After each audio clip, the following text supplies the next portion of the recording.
Bonjour, je me présente. Je m'appelle Anne-Laure Rondel. J'ai 20 ans.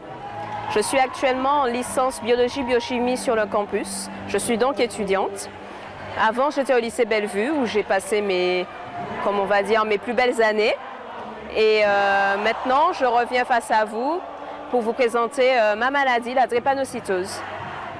Aux Antilles, mais aussi en Afrique subsaharienne, en Inde, au Moyen-Orient et dans le bassin méditerranéen, la drépanocytose est très répandue. Un nouveau-né sur 260 risque d'être atteint par la maladie aux Antilles-Guyane, alors qu'en France, c'est un nouveau-né sur 300.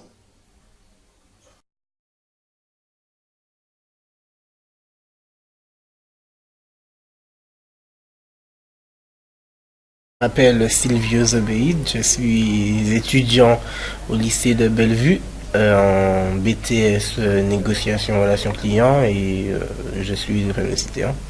J'ai su que j'étais malade, bon, je ne peux pas dire la date exacte car j'étais encore trop jeune. J'ai su que j'étais malade à l'âge de 10-11 ans, je crois bien, j'étais en classe de CME. Et la maladie a été dépistée comment ? En fait, j'ai été malade plus jeune. J'ai eu une crise, comme on appelle avec la maladie la drépanocytose. Et en fait, c'est une tante qui était infirmière à l'hôpital du Lamentin qui m'a redirigée vers le CID, le Centre intégré de drépanocytose, qui m'a demandé d'aller voir le docteur Elana. Et en fait, ils ont fait des tests sur moi, ils ont vu que j'étais malade. Et ensuite, ils ont également dépisté chez mes parents et chez mes grands-parents pour savoir d'où venait le gène malade. La drépanocytose est une maladie génétique héréditaire. Un enfant ne peut être malade que si ses deux parents sont porteurs du gène S et le lui transmettent. Pour les drépanocytaires, ce sont les autres, vous, le garçon enrhumé, qui peuvent être une menace car la maladie affaiblit nos défenses immunitaires et nous expose aux infections. Je peux avoir donc des crises, c'est-à-dire de fortes douleurs dans les membres avec de la fièvre ou d'autres symptômes. Les drépanocytaires de type SS, c'est donc la forme, si on peut dire, supérieure, sont donc eux régulièrement sujets à de nombreuses crises. Et nous pouvons aussi parler des drépanocytaires de type AS qui portent donc la maladie mais subissent subissent de longues fatigues par exemple. Je m'appelle Amable Léa, j'ai 16 ans et depuis ma naissance, j'assiste aux crises répétées de mes sœurs triplettes. Elles ont l'hémoglobine SB et donc depuis que leur tendre enfance, elles font des crises, ça commence par des petites douleurs et elles se plaignent de douleurs qui vont jusqu'à 10 en fait, parce que c'est sur une échelle de 10. Donc ça fait souffrir de les voir souffrir et on se sent impuissant. De l'infirmerie du lycée de Bellevue, j'ai l'occasion d'accueillir des élèves drépanocytaires. Alors dans quelles circonstances ? Ça peut être un élève qui vient parce qu'il me dit qu'il a mal partout, qu'il a mal à la tête, qu'il a mal au bras. Et en discutant avec l'élève, c'est là où il finit par me dire qu'il a une drépanocytose. Et donc par rapport à ça, soit je vois s'il y a un protocole pour cet élève qui est déjà connu, soit je discute avec cet élève pour savoir si le nombre de crises de drépanocytose qu'il fait, les dernières crises de quand elles datent, pour savoir si ça arrive souvent, si c'est une fois par mois, si c'est une fois tous les 6 mois, et aussi la douleur, parce que c'est ce qui est le plus important par rapport aux drépanocytaires, c'est quand ils arrivent, c'est de savoir à quelle douleur ils sont. Le premier traitement que je leur donne, c'est du paracétamol et de boire beaucoup d'eau.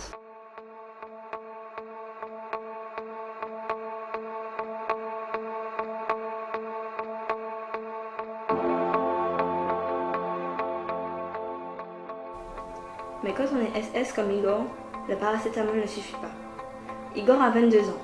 Il est étudiant en anglais à l'UAG et une fois par mois, il doit subir une transfusion sanguine.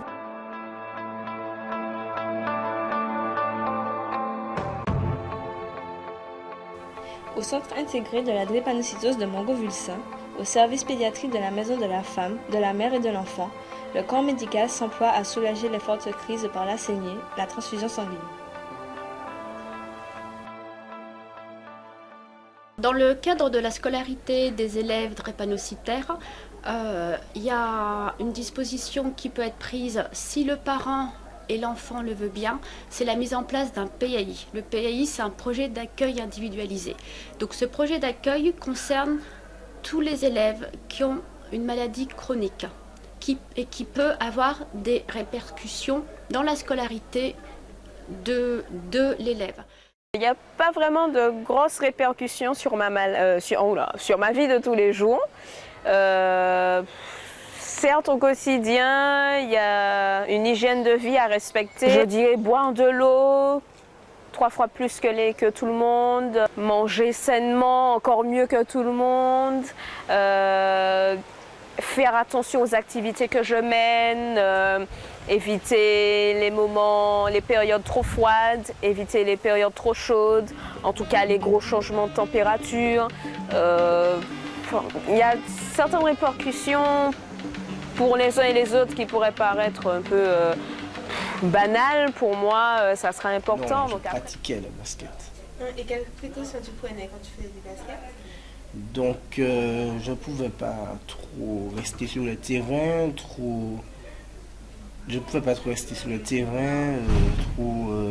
participer au match, par exemple. Je ne devais pas attraper froid, retranspirer. Je ne devais pas, surtout par rapport au choc, comme c'est aussi un sport de contact. J'aime bien la nouvelle technologie, j'aime bien sortir, par exemple. La maladie ne m'empêche pas non plus d'avoir une vie comme tous les autres, quoi. Par rapport au métier que je vais faire plus tard, ma maladie m'empêche, entre guillemets, de le pratiquer. Mais moi, je me dis que si je veux vraiment faire ce métier, même si je suis malade, je ferai tout pour réussir à le faire quand même. Je resterai celle que je suis actuellement, dynamique, active, qui fait des choses à droite à gauche. Après, quelles précautions? Bon, disons que je ne veux pas paraître un peu trop sélectionneuse, quoi que ce soit dans le genre, mais comme je suis déjà S-bêta thalassémique, donc S-bêta, je ferai attention à mon futur époux que je pourrais avoir, en essayant de, bien sûr, dans la mesure du possible, qu'il soit AA, pour éviter d'avoir un ou des enfants malades, bien sûr, si j'ai des enfants. Et après, qu'est-ce que je ferais? Je ferai rien de particulier, hein. Même si l'enfant il est malade, je pense, étant donné que je suis passée par là, je pense que je chérirai cet enfant quoi qu'il arrive. Et vous, que savez-vous de la drépanocytose?